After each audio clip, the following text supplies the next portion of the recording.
Çorum bilen tanışdığımızı mehman tomaşaçılar Çorum'un milli halk oyunları bilen devam ediyor.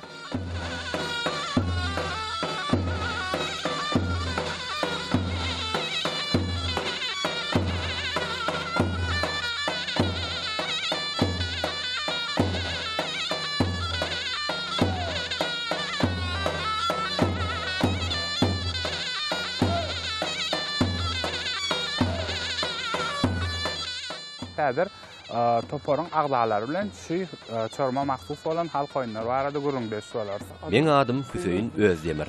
Men 30 yaşımda. 21 ýyl bäri halk milli tanslar bilen meşgullanýan we ustad tälimçilik sapaklaryny berýän. Ýanky ýerine ýetiren ilkinji çykyşymyz hem Çorum erkekleriniň halaý diýip atlandyrylýan. Bu tans Çorumda, ýagny biziň owalarymyzda, harby gullugy oglanlarymyzy uğradanmyzda ýerine ýetirýän tansymyzdyr.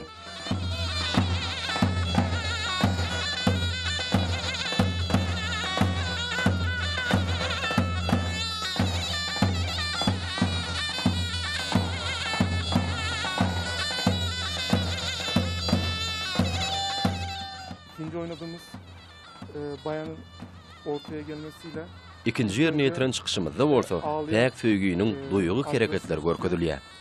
Senin için gözyaşların dinmiyor şeklindeki gösterisi. Libaslarymyz barada aýsak, oglanlaryň derden dikilen uşaklary bar. Öňler giň jalbarlarda juw bolmanlygy üçin uşak kise höküminde ulanypdyr.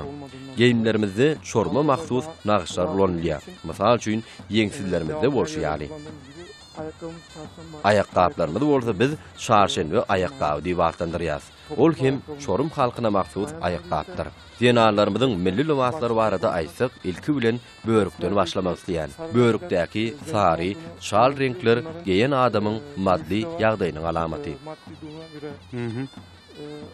Ayakkabılarymız we örlen joraplarymız Çorum milli libasynyň esasy sazlaşygydyr.